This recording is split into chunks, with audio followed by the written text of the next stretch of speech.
Hello, everybody. Welcome to today's demo. I am your host for today, Tara, and we are featuring artist Maria, who is joining us today from Russia. Today's demo will focus on watercolor layering techniques to help you bring your still life to life. Just a friendly reminder, these live demos are not meant to be a step-by-step process. The step-by-step tutorials are done in our mini workshops through Zoom, and Maria's is on August 26th at 10 a.m. If you are up for the challenge and decide to paint along with Maria today, remember to share your artwork with us using the hashtag Etcher and hashtag Etcher Studio. Before I let Maria get started, just one thing, please take a moment and subscribe to our YouTube channel. Turn on the notifications to stay up to date with everything Etcher. Also, our next live demo is tomorrow, August 6th at 7 p.m., featuring watercolor artist Wendy Paints. If you have any questions, please put them in our chat box and I will ask them if they're relevant at that time or save them till the end. I don't want to take up too much more time, so I'm going to turn everything over to Maria. So can I start? Absolutely. Hi, everyone, and I'm glad to meet all of you here, and thank you for joining me today.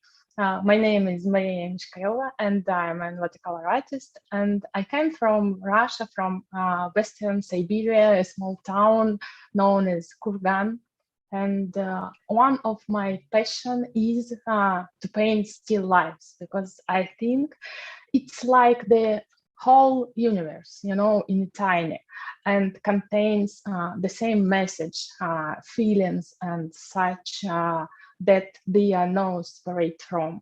And I believe that by painting still life, you can learn all the basic rules of painting, from perspective to color theory and composition and so on. And today, tonight at my place, and today together with you, we will paint a delicious chocolate dessert.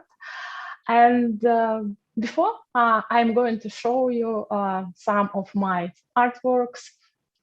And I don't have a sketchbook for images, maybe like other artists. It's just my working tool. And usually I paint directly on a large page. And I want to show some of them for you. This one, and it looks like today's still life, and it should be vertical composition. And the next one, it's lace and fruits in the glass. I like paint glass objects a lot. And another one. And this is my last painting. And as you can see, almost all of my artworks are different types of still lives. And I think that also you can notice one aspect of my work is that I love using bright colors, and I like to bring bright colors in my artworks. And I think maybe it's probably because they have quite a long winter here, and for half a year, everything is covered with the snow. And it, to be honest, sometimes it could be boring. And I think that the use of bright colors just helps me to lift my mood and get through winter better. And let me put it. And as you can see today, let me arrange my stuff. Uh, Today I prepared a pencil sketch in advance, as we have a little time today for painting. So we can focus on the watercolor and different watercolors technique I want to share with you today. And also I have prepared for you the outline pencil sketch like this, and you can just download it and just trace it onto your watercolor page if for some reasons you have some difficulties with drawing. And to be honest, usually such painting take me much longer to do.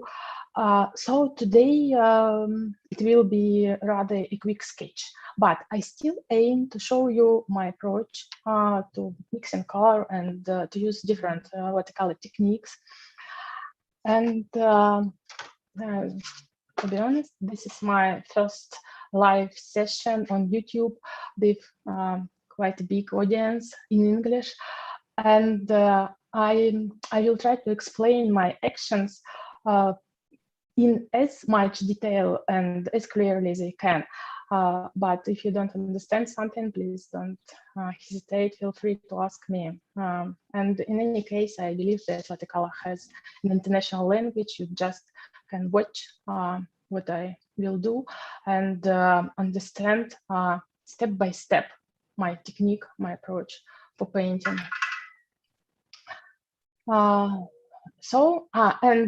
I'm going to name the colors that I use, and also I prepared this scheme for you. This is a list of the colors. So after our live, you can also download it, and I think it helps understand the color mixing during today's live. And I put this photo reference next to my page, and I think that they can start. We do have one question for you. What is it, cold pressed or hot pressed paper? Yeah, exactly. This is cold pressed paper, okay. And for my still life, I prefer to use cold press. I think it's suitable for a lot of techniques. I mean, watercolor techniques. Perfect. Thank you. And I'm starting with the background, and there is no special rule, I must say. I don't always start with the background, but I find it quite convenient during live session, during workshops, because while my background dries, I can paint something else. And as you can see, to achieve soft color transitions, I wet the paper all the way to the edge. Otherwise, the pigments from the colors, from the paints, tend to run. I'm going to prepare the mixture here so you can see it. The pigments tend to run to the dry place and create a hard edge, or maybe sharp edge. And I like to mix paint directly on my paper, because sometimes some color can look dirty, maybe dirty. If you mix them on the palette.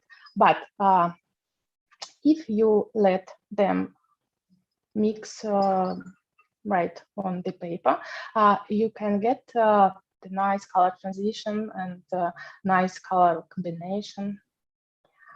And the next one, yes.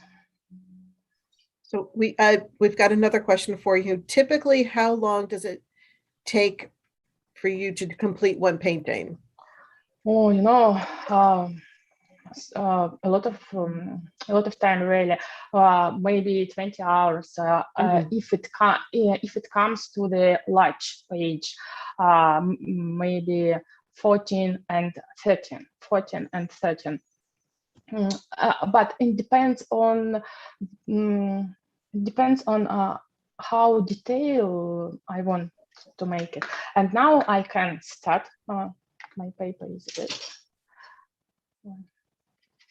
Maybe I need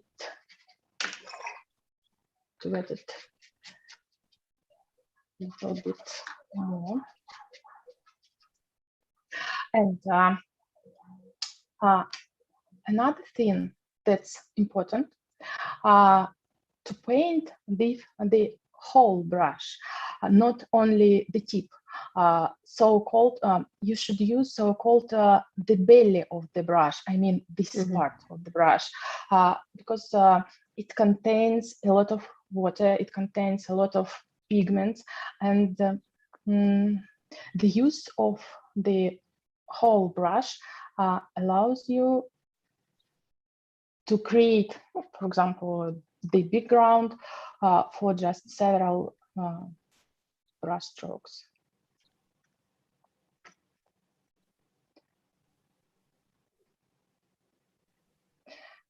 And I keep it in my mind that after drying, the colors tend to fade if you use 100% watercolor paper.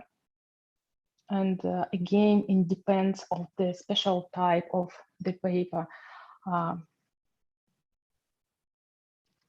And from my experience, the Saunders Waterford, this one, today I'm using the Saunders Waterford 100% watercolor paper, 100% cotton watercolor paper. And Arches, I don't know how I should pronounce it. You're using the Arches cold pressed watercolor, 100% cotton watercolor paper. Yeah, 100% watercolor paper. It's and two brands. I find that two brands, especially Saunders Waterford and maybe Arches, they tend to fade more than other brands.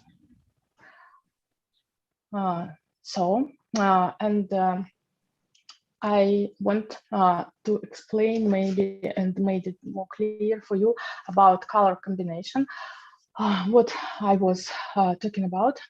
For example, here you can see cobalt blue and raw sienna, and this mixture that was made on the palette. So it's slightly green yellow maybe color, not so nice actually. And here you can see cobalt blue and raw sienna, but mixed on the paper. And there is nothing in common. It seems that there is nothing in common between this color and this color. So this color combination, this color transition looks nice, looks interesting maybe, and the same here.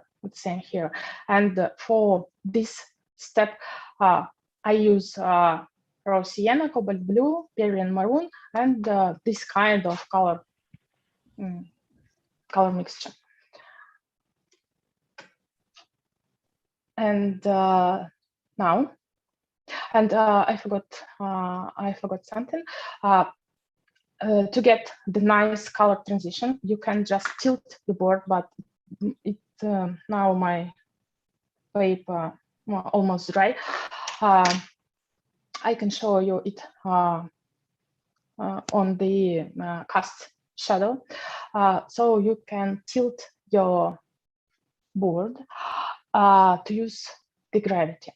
And you can see in this case how the pigments, water, and gravity do their work.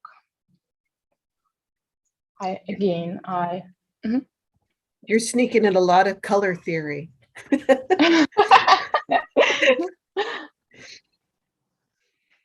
We're all learning color theory. We just don't know it.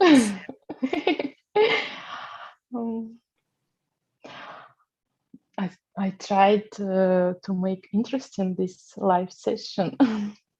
Everybody is paying very close attention. So, absolutely. So again, I wet the paper.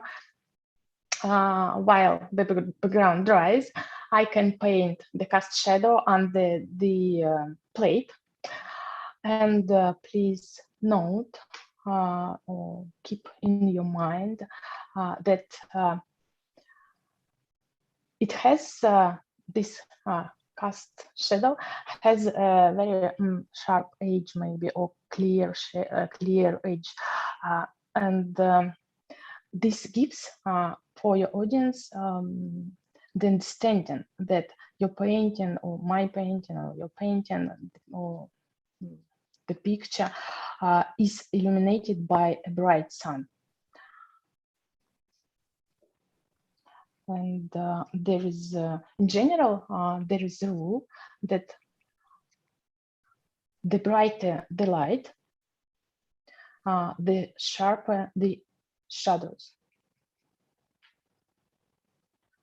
Here I can use phthalo blue and cerulean maroon and a little bit of cobalt blue.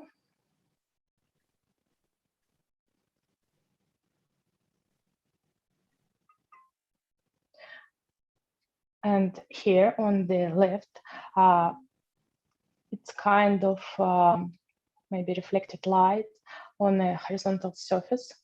So here I put a little bit of transparent oxide red.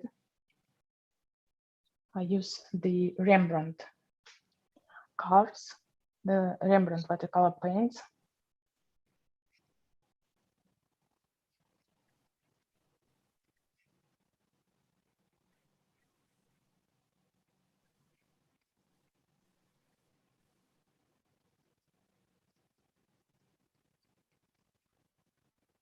And after that, I will paint the cast shadow from the cake on the plate. And I can use the same mixture of cobalt blue and cerulean maroon and a little bit of phthalo blue for it.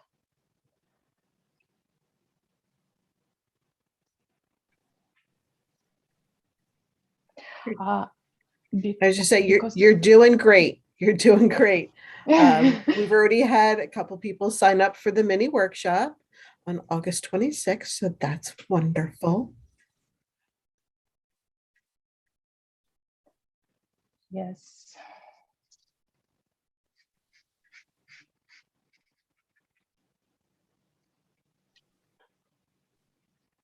And here I use almost the same color, or almost the same mixture as before, because the plate is white and the horizontal surface is also white. It was my windowsill on my kitchen, and because I took this photo on my windowsill on my kitchen. But here I add a little bit of red in the shadow. Again, it's something sort of reflected light here.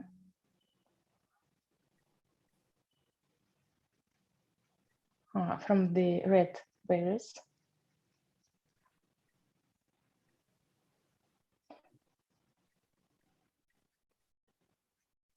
And the reflected light is when the light is reflected onto an object from the surface it sits on.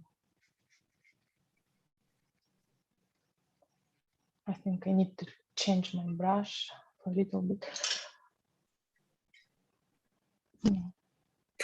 smaller.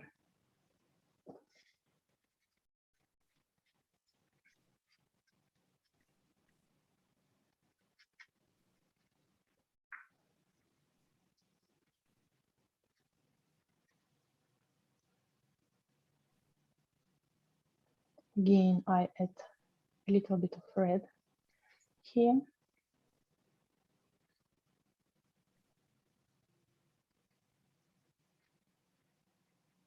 Under the berries.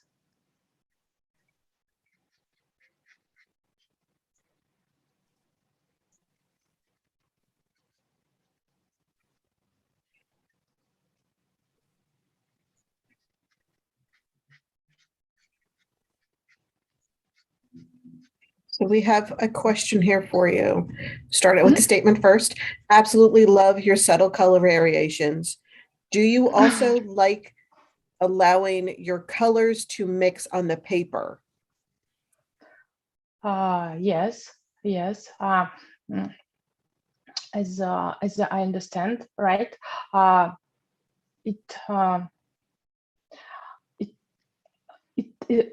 exactly about this part of my painting, because these colors mixed right on the paper, not on the palette, but right on the paper. And another way to mix color looks, it's like an optical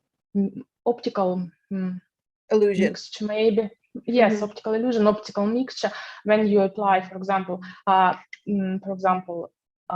yellow first, and then pink, and after then blue. So you can get the nice illusion of optical mixing. And now I am going to start with the piece of cake. And closer to the right edge, you can see it here. A piece of cake is thin and like maybe slightly translucent, and the color looks warmer here. So I'm going to start with the mixture of raw sienna and quinacridone rose.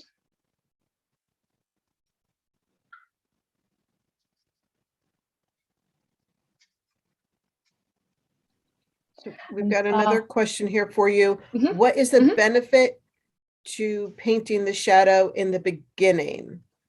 It's not. Go ahead. There is no special rule, and there is no special. It's not. It's not what I do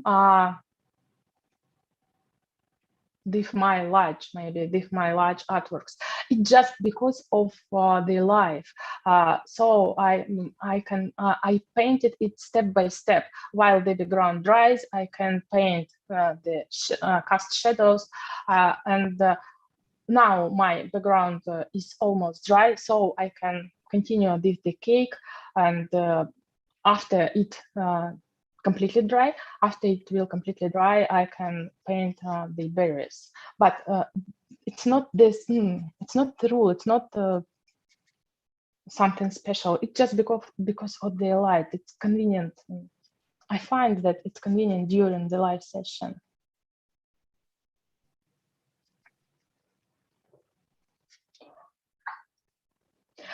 And if you look at the cake, it seems that it has the same light yellow, maybe, color everywhere. But actually it doesn't. And if you look at it as an artist, you can see the different shades of this color.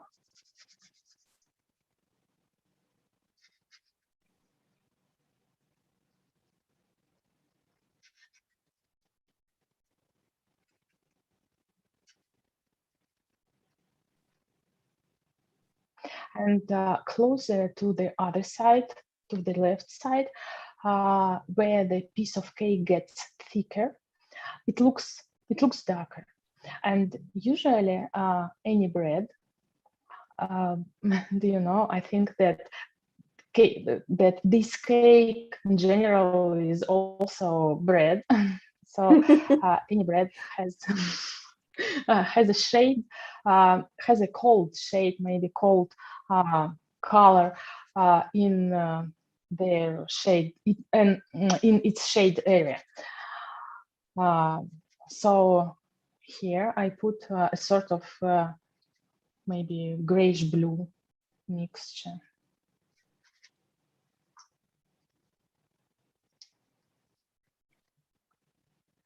And again, I get this mixture from cobalt blue or phthalo blue, but it's important to be careful with phthalo blue because first here I use phthalo blue red shade. It has less green and more red. And some brands have several phthalo blue red and phthalo blue green shade. And one more thing about phthalo blue, it can get through the paper, and it could be hardly removed. It could be hardly lifted from the paper. So now I've created maybe a foundation or underpainting for the second layer here for the cake, and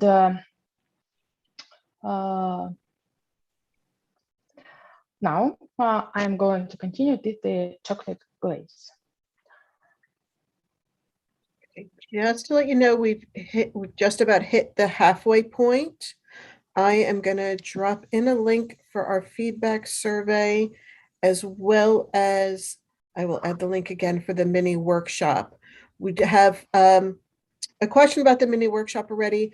I believe it's lace and pomegranates for the mini workshop. Is that correct? No, it would be lace and plums. Plums, sorry. Plums, yeah, lace and plums. During my workshop, I will share maybe more information and more details about my approach to color mixing, because we will have more time for it. Yes, yes.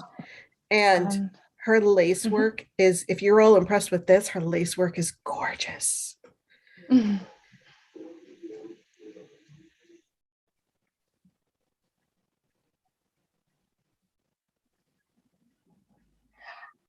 And again, with chocolate glaze, as you see, it appears brown, but in fact you can see you can see a lot of different shades. So I put a gray pink mixture on top,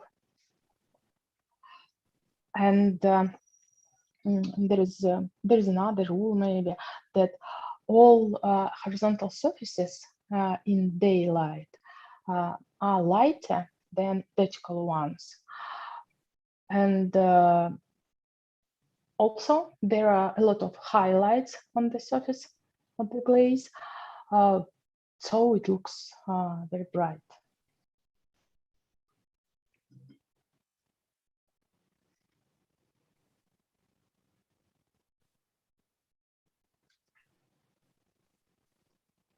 Despite the fact that it's brown.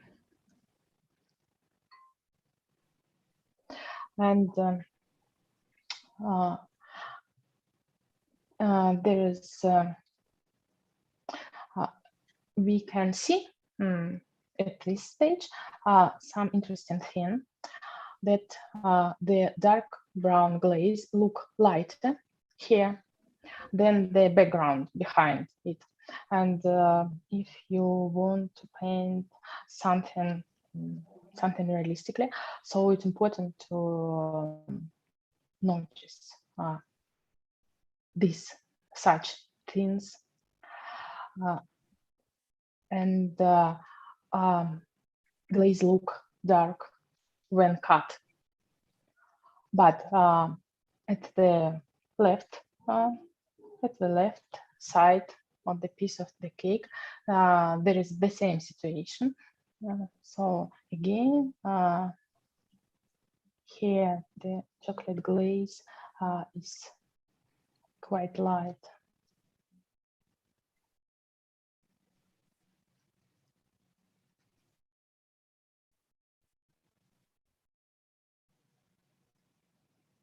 And I use a light blue mixture.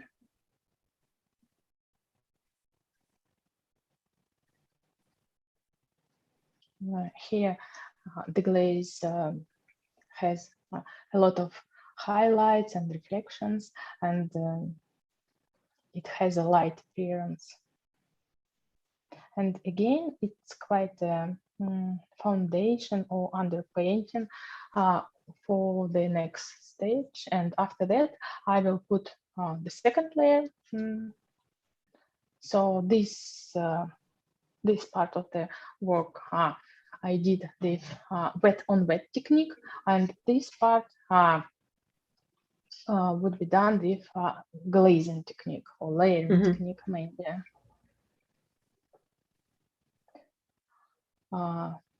After, and so I need to add some dark here.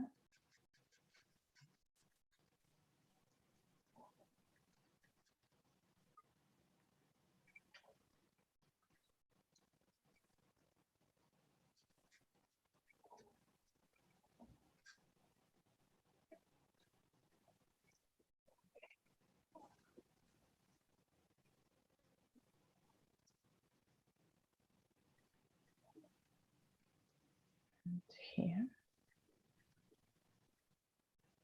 Again, as you see, I don't use the brown color. I use blue and violet and quinacridone rose, but it's still it looks like chocolate. Actually, it looks like chocolate color, a chocolate top on the cake.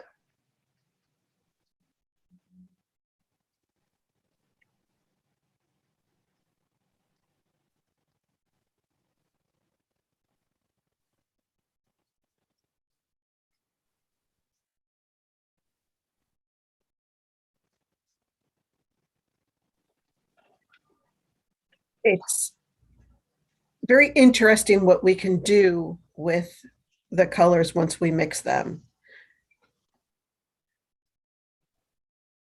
You've got a brown there that looks delicious, and it's just by mixing it's just by mixing those colors, which I'm sure helps keep your palette cohesive or harmonious.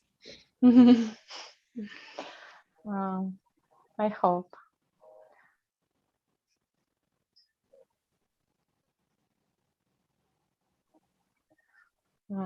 And after it has dried, I can either add more details or just leave it alone. And now I want to turn to the berries.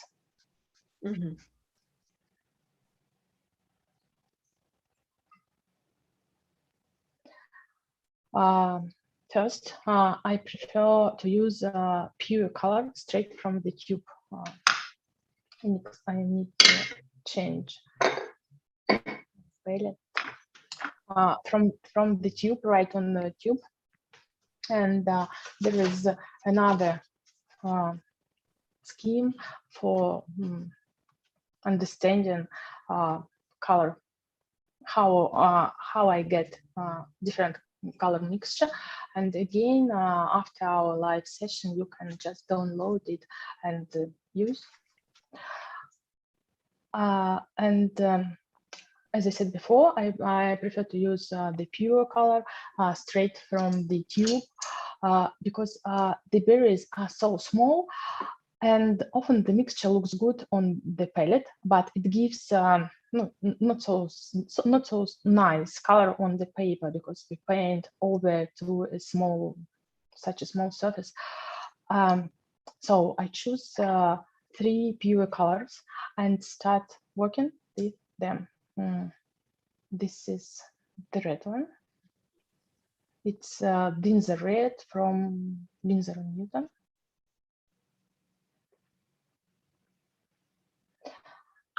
And another, just orange. And I need to prepare. The dark. So we have a question for you about your lovely mixing palettes. You have just switched from a leaf to a fish. So they want to know where you find these delightful palettes. I bought them in our Russian online shop. And if you want, just write me in any social media. I will be happy to give you the link. I just put her link in for Instagram. So just send her a direct message and she will set you up. Yeah. Sure. Sure. Really, I will be happy to give you. It's nice, clay maybe palette. So they are made from clay. Or I don't know how to name this material, but I found it so beautiful and so suitable for watercolor technique. And before I start, I want to explain something. The berries, the current berries, are transparent, and to convey the transparency, not transparent, maybe just translucent. So to convey they realistically, to paint they realistically, they need to understand how the light passes through translucent object. And there is a skin again. And this is what an opaque object looks like. And take note of the zone of light and shadow and cast shadow. And this is translucent object, and we can see the reflecting light on the place of the shadow. And light passes through it and goes out or comes out. And also in the place, the color are always warmer. Here, because only rays of red, yellow, and orange pass through due to their longer wavelength. But blue and violet rays with the short wavelength are reflected from the surface and just get on our retina. So you can use this way to paint the translucent and even transparent object, and it doesn't matter what it would be.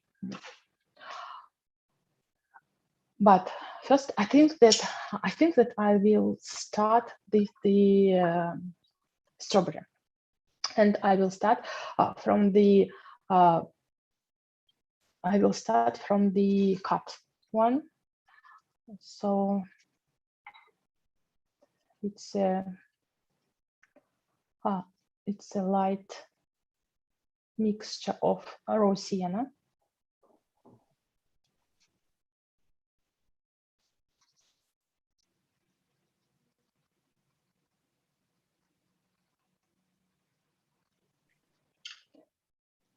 Now I'm going to use warm red color. It's kind of wet on wet technique because here is nice transitions. You can see it onto the reference photo.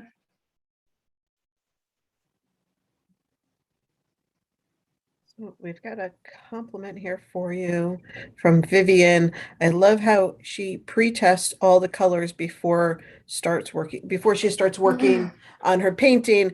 Good reminder for me to think things through before I begin. Thank you. River is enjoying all of this color theory. Thank you so much. I'm happy if I can be useful for you.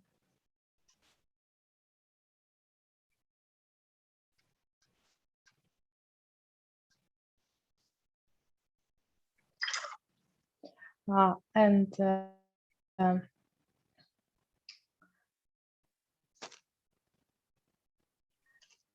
I'm going to continue with this one, with these berries. And there is a joke, how to paint strawberry quickly and realistically. And the answer is, it's impossible. It's impossible. Because if you look at the strawberry, you can see that it has a rounded shape. And on the surface of which there are pits, and in each pit there is a round seed. So we don't have much time to paint it in detail. Maybe I'm going to paint just an illusion, maybe, or just impression of strawberries. So I start on the right. Here again, we can notice that there the red berry meets the background. It's lighter than the background. So I leave the paper white here and only paint the pits, the little pits with warm red. What size brush are you using right now? It's number 3. It's a Russian brand, Rublev. Thank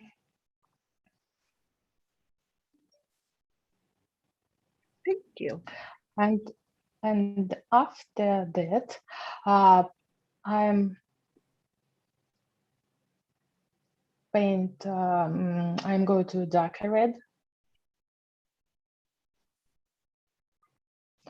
And maybe I need to I need to make the mixture even darker here because I need to create a contrast with this berry and the strawberry. You can see it there. On the reference, you can see that the red currant berries look very bright and light.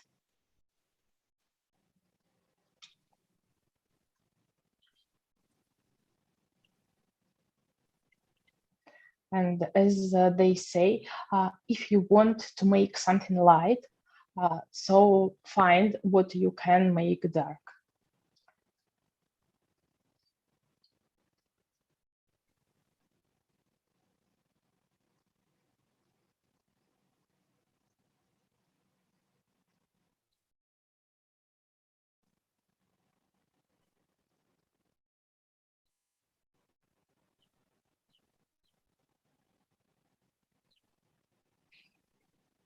So I add the phthalo blue to the mixture in order to make this currant berry shine.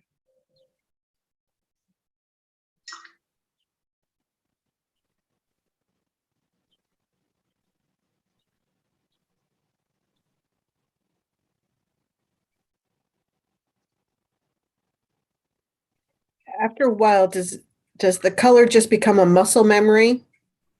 where you just intuitively know this is what you're going to do. Yeah, exactly. And sometimes maybe the most difficult part to remember the name of the colors, the name of the paint I use. Sometimes I just use and I can't understand the reason. I just know that I need this color and I should this one.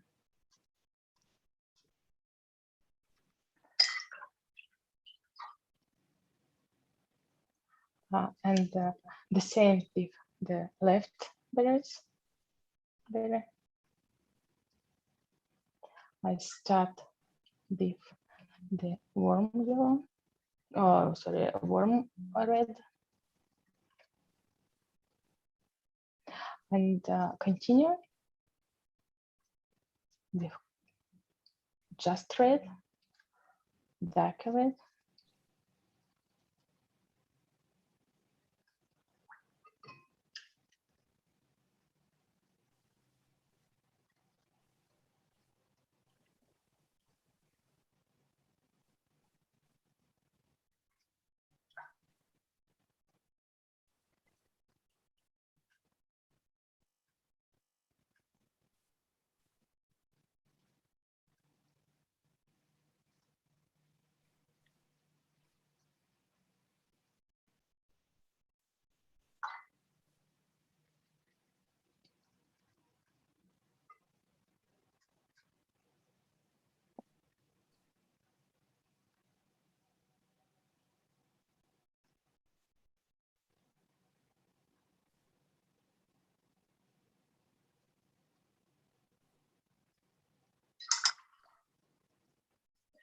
and now I'm going to paint the current berries using this explanation, my own explanation that I told you before. So again, I prepare the mixture and to paint it faster, I think that I will use 3 brushes at the same time. Trained, she is a true professional. She's got 3 brushes going. Trained professional.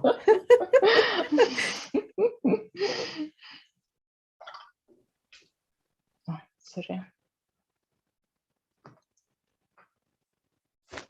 My earphone.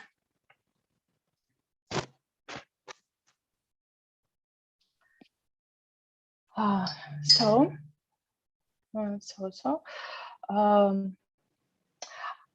I'm start.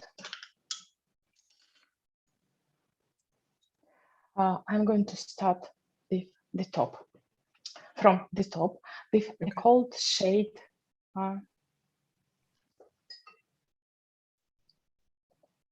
With a cold shade, and don't forget to leave a light highlights on the berries.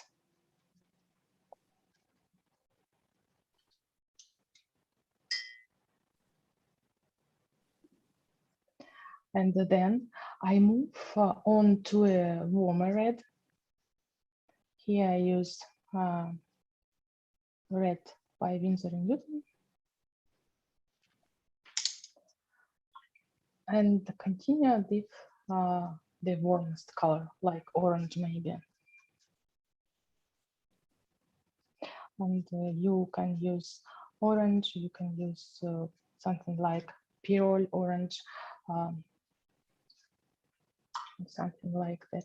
And the same thing with other berries.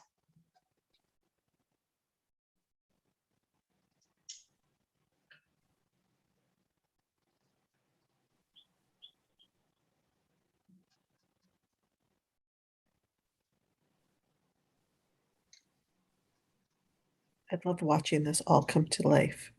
This is part of the fun. The other part is anybody who took the challenge and painted along, don't forget to share your work at #Etcher so we can see what you've done. Even if you're doing this in the replay, remember the replay will be available so you can paint and pause. Yes.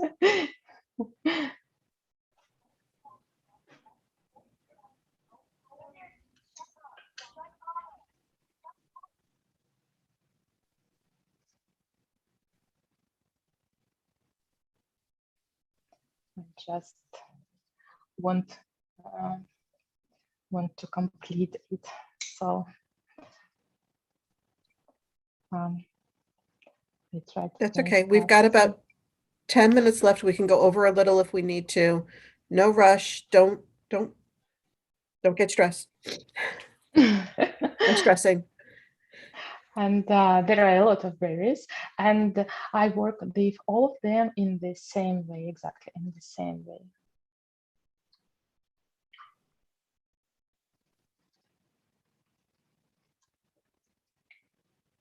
And in general, you can use the same approach to any translucent object.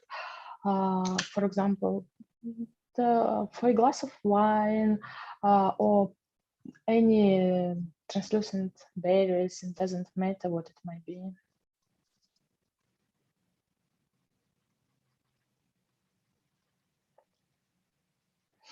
And maybe it's more understandable if you remember if you remember that when you look at the sea, it appears blue, but this is because firstly the sky is reflected from it, and secondly, again, because the blue rays of the color spectrum are scattered and fall into our eyes. But if you dive under the water and look up, just look up, so you will see that the water has turned yellow-green. This is because the rays of yellow and green have passed through the water.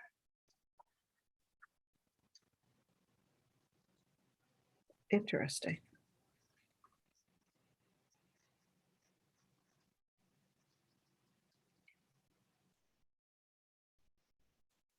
We've got compliments here, just from Bev, absolutely stunning.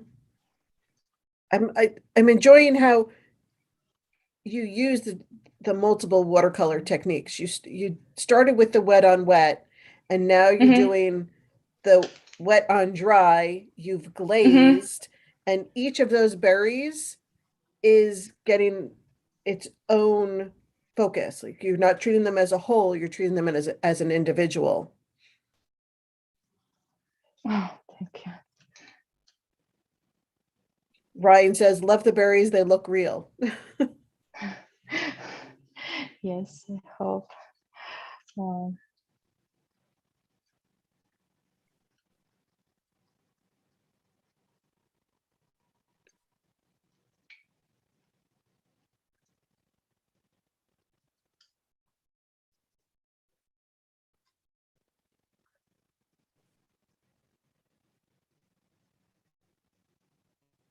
And maybe another example, if you imagine a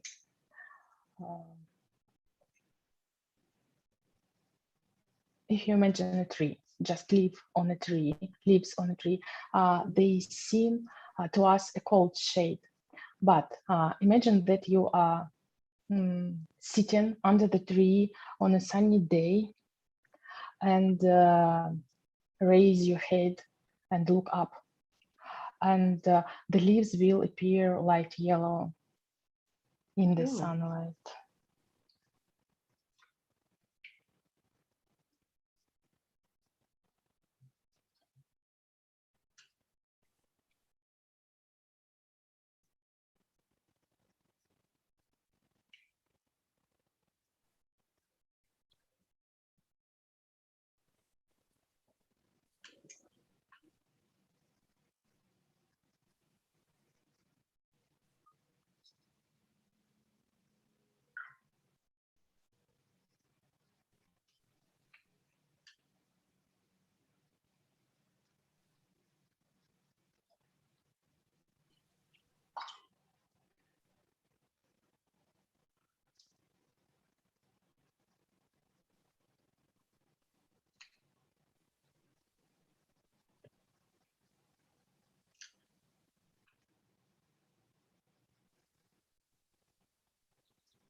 After I will finish the berries, I'm going to paint the stems and the green leaves, and paint some texture on the cake.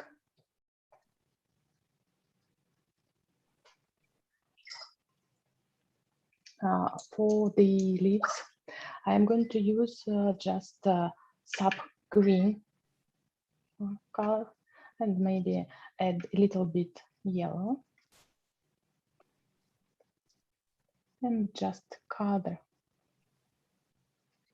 the same color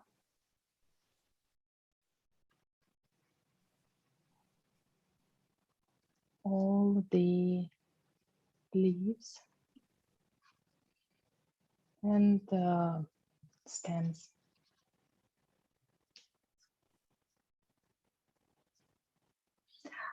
And to add some shadow to my leaves, and for make this green darker, I just I'm going to add some violet in the mixture. This is nice dark green mixture, and add some shadow area on the leaves.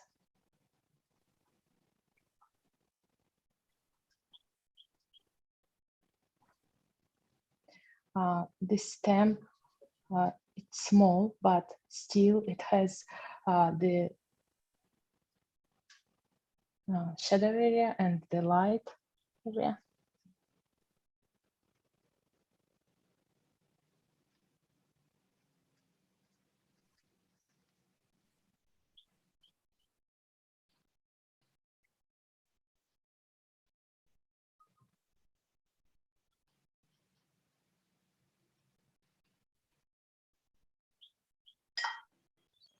And I can add to the berries.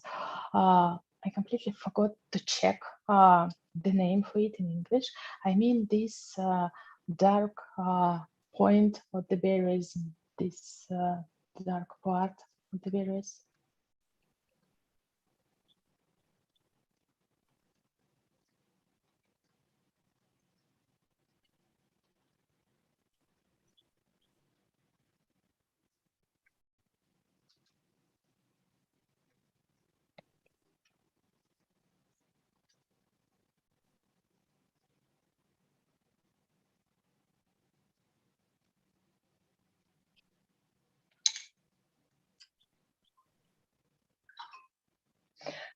We've hit the 11 o'clock mark, but we're going to keep going for a little while. I just got the updated link for our feedback survey. So if everybody could take a moment and let us know how we're doing. And we're going to just keep going for a little bit so that Maria can keep explaining her technique and her color theory. Everybody is enjoying today's process. Oh, thank you. Thank you for you guys. I'm so happy. Thank you. And again, usually I use more than one layer, at least 2 layers, but most often maybe 3 or even 4 layers to get the color brighter, more bright and more vivid, maybe. And just for the plate, you can see from the reference that it's not even on the board. It has kind of maybe pattern, maybe some, I don't know, this one. So I just make the chaotic maybe brush strokes, just create an illusion of it, not the exactly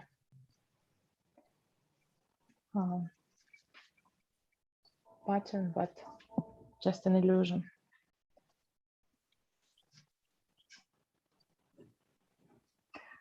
And there is the gold. There is a gold border maybe on the plate, but I don't have any gold in real life. This border on the plate is gold, but I don't have any gold paint in my palette, so I need to create like an illusion of gold theme. So first I use the light yellow, and after that I'm going to add some red place, because the main characteristic, the main feature of the golden surfaces, that they reflect everything around them.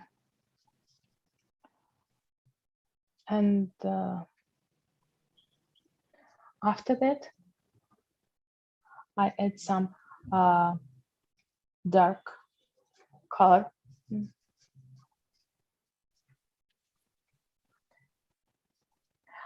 Because gold surfaces has a have a feature maybe, or have a characteristic.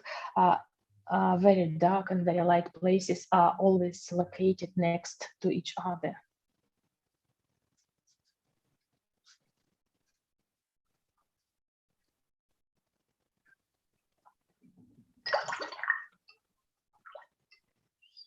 And just several brush strokes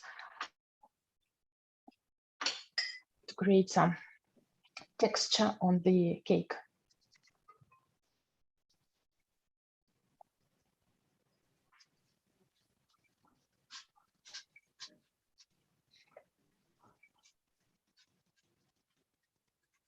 It's kind of dry on dry technique, because there is my brush is almost dry.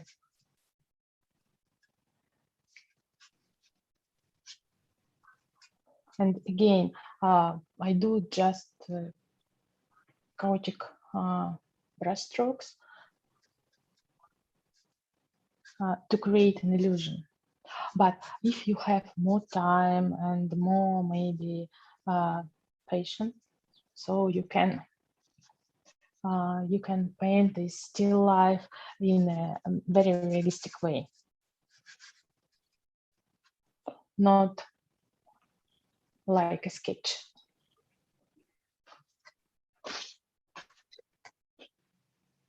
Here I use clean dry brush.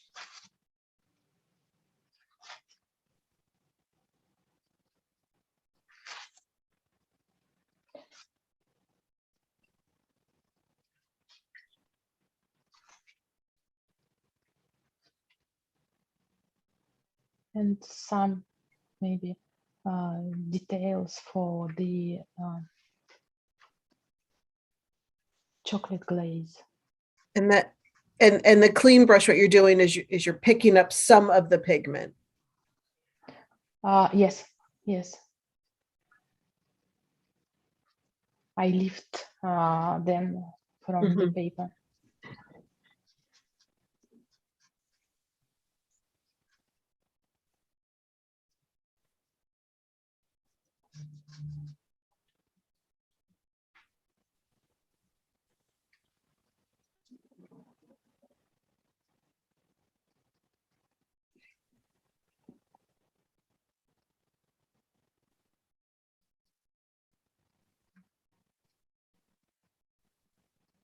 Just a reminder that the mini workshops are recorded, so that if you can't make that time, you can always purchase the session and view it after the recording, which is the recording is usually available 3 days after. And that is August 26th at 10 a.m. and she'll be doing lace and plums. Yes, lace and plums. Lace and plums. And you know, there is the basic rule. Doesn't matter what it would be, lace or, for example, other piece of fabric or cloth, or even mountain. In general, the rules are the same. Because the structure of the fold of the lace the same that mountain has.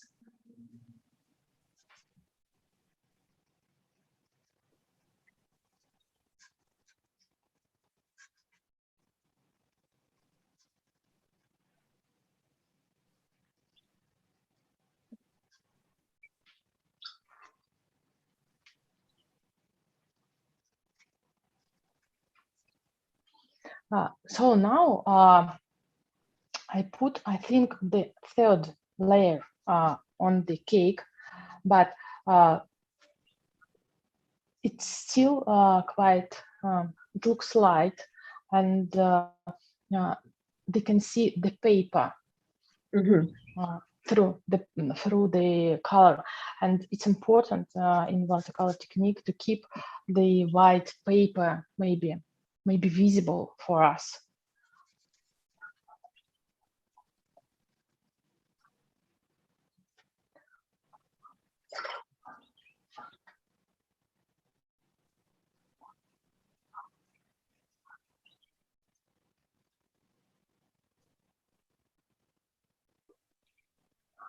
This is gorgeous. I believe you've challenged everybody to go and jump in a pool and look up and observe life that way, lay underneath a tree and observe the leaves. So everybody should go take a walk today and enjoy your environment and really look at things. Look at those blades of grass, the trees, texture of the bark. And you do learn to see the colors that way and depict things and play with your cameras. We've all got them now. They're all on our phones. Play around, click around, see what you can get. Before you eat your dessert, take a photo, and it could inspire you to paint something beautiful like this. I think that I need to stop. Okay. Yeah. That's great. No. Yeah, because it could be endless. This is beautiful. Oh, thank you so much. Thank you so much. Of course, it's just a sketch, but the approach the same. The more detail or the more accurately I do it or paint it, or in this way, the main, in general, the approach is the same. Wonderful. Thank you, everybody, for being with us today. Thank you, Maria, for sharing your talent with us. This was lovely. Thank you, everybody. We hope to see you in the mini workshop on August the 26th at 10 a.m. Reminder to share your artwork with us at #Etcher and #EtcherStudio. Take a moment, fill out our feedback survey, let us know how we're doing, and we look forward to seeing everybody again soon. Stay creative. Thank you all very much. Thank you.